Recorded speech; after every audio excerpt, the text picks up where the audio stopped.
If you understand, one of the things I like to do when I'm teaching is I like to talk about workflow, and I like to talk about efficiency, and I like to talk about preferences. So let's look a little bit at some of the Photoshop preferences. Now, we won't cover them all. We'll actually cover some of them when we get to the part where we need to use them, and that'll make it more relevant to what we're talking about. But there are a few I think we need to set up front. If you're working in Windows, you go to the word Edit on the pull-down menu, and you'll see Preferences near the bottom of this list. If you're on a Mac, as I currently am, you can go to the word Photoshop, go to Preferences. Let's start with General. Now, the shortcut is Control-K if you want to use that. A couple of things up here real quick. We have a new image interpolation method called bicubic automatic. What does that exactly do? Well, anytime you resize a document in Adobe Photoshop, what you're doing to the image is you're adding or subtracting pixels. Photoshop has to figure out the best way to put it together for you.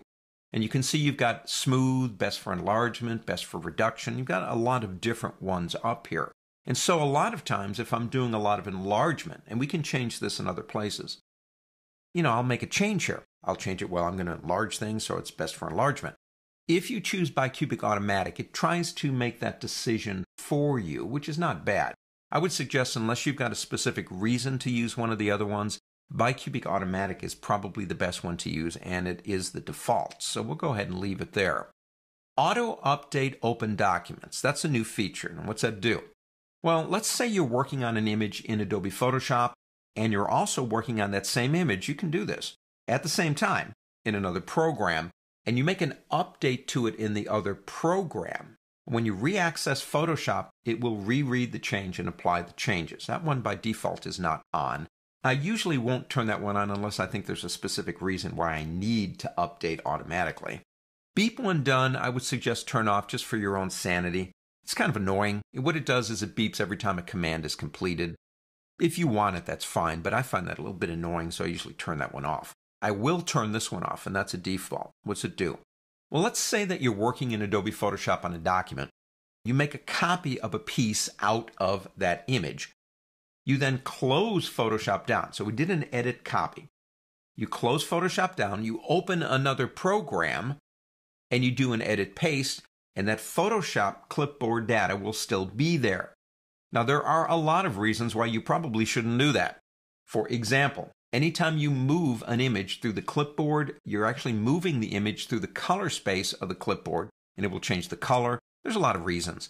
If I'm going to actually do that, I'll save it as a TIFF or maybe as a PSD, and then open that TIFF or PSD in the other program. So I don't usually leave that one on. But the reason I don't is not just because I don't export. If you leave it on, it leaves that information in your clipboard when you close Photoshop down. It doesn't purge it. And now your clipboard's got a lot of stuff in it, slowing everything down. So I'd say probably it's best to leave that one off. I like this one. Zoom clicked point to center. So when I'm using my zoom tool, it clicks and it moves to the center of where I clicked. This one is really cool. Very round brush hardness based on HUD, heads-up display vertical movement. I got to show you that one. Okay, we're in Photoshop, and I have a brush tool selected, and I'm painting. We do that all day long. I want to change the brush size. I can come up here, this little button right there, and if I click it, it gives me all the information I need to change the brush size. I can, for example, come in here and use the left and right bracket keys to change the brush size, and I can use the Shift key with the left and right bracket keys to change the hardness of the brush, but here's the new shortcut. You've got a brush, don't like the size. Reach over on your keyboard and hold down the Control and Option keys before you begin painting. Now begin to paint. What you get is like a little red circle, doesn't matter what the color you're using is, and you get a little what's called a rich cursor come up telling you that the diameter is 175, the hardness is 44, opacity is 100%. If you drag now left or right, while you're holding those two keys down, it will change the size for you automatically. And that's not all. If you move up and down, it will change the feathering of the brush from harsh to completely feathered. Up, down, left, or right. You let go of the keys, click on the screen, you're ready to paint again. I find that one kind of fun, and I'm a big believer in shortcuts on getting things done faster. So remember you've got that one. Let's get back to preferences. In the interface itself, let's just look at one or two things here. you can change the color theme.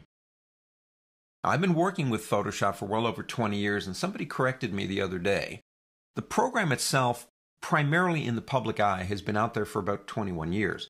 But the program, as it existed before Photoshop bought it, if you add that time in, Photoshop's been on the planet for something like 23 years, which is pretty amazing. This is the first major change to the interface itself. And what Adobe is saying here is, we're going to let you concentrate on the image and not make the thing so cute. And I do like that. And we can change that to, well, whatever we want. We'll talk about some of this other stuff down here later, but I would suggest this one, if you've mastered the program, to go ahead and turn that off. And what that does is when you hover over something, it tells you what it is. If you're pretty comfortable with the program, I don't really think that's necessary. You could go ahead and turn that off. Just want to show you two new things in file handling, and that is save in background and automatically save recovery information every, well, X number of minutes. The save in background is really nice. When you press save on a large document, it can take a long time sometimes to save it, and you see the progress bar going across. It now saves in the background and allows you to work, and I think that's pretty cool. But this one is really neat. When I was working on the beta for Photoshop 6, we had a lot of twitchy problems, and it would crash on me every once in a while, and I'd have to restart it. Well, my first thought was, well, I'll have to start all over again because I didn't really save that file. What I found out when I reopened Photoshop, the image was right there, right in front of me. It was called a recovered file, and I was ready to work all over again. I do like being able to do that. One more area, and that's performance. In performance, we have scratch disk and RAM memory. Now, I've got available here 74, 64 megabytes of RAM. The ideal range is here, so I'm in the ideal range. If you're not, and you can afford it, you can move this slider here to increase the amount of RAM or decrease it. But heed this warning. Don't ever take that to 100%. Photoshop doesn't like to share. What that's going to do is probably hurt a lot of your other programs. The other area, and this is the way it will look default, and you would see different hard drives. These are hard drives that are on my computer. What I usually do is turn on as many of these as I think I can spare, and I usually turn off the main hard drive. My Lion hard drive is what Photoshop is working on. What does this do? It can speed your system up on large files by up to 20% because you're giving Photoshop more disk space, scratch disk, to work on images. And I'm freeing up the main drive so it can maintain the operating system in the program. I'm kind of splitting the workload here. I think that's a pretty good thing to set up.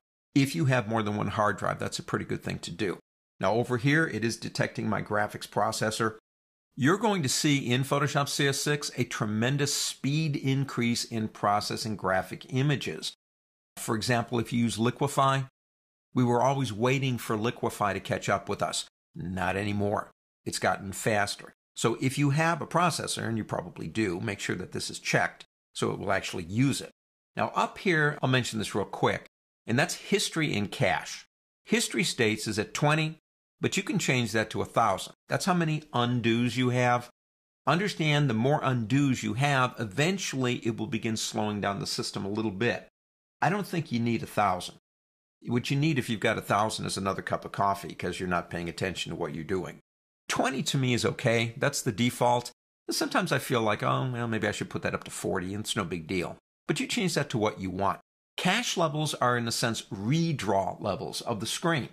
Now, you've got a default button here, tall and thin, and big and flat. What does that mean? Well, if I click tall and thin, my cache levels and my tile size change. If I go big and flat, it does the same thing. It changes. What are we doing here?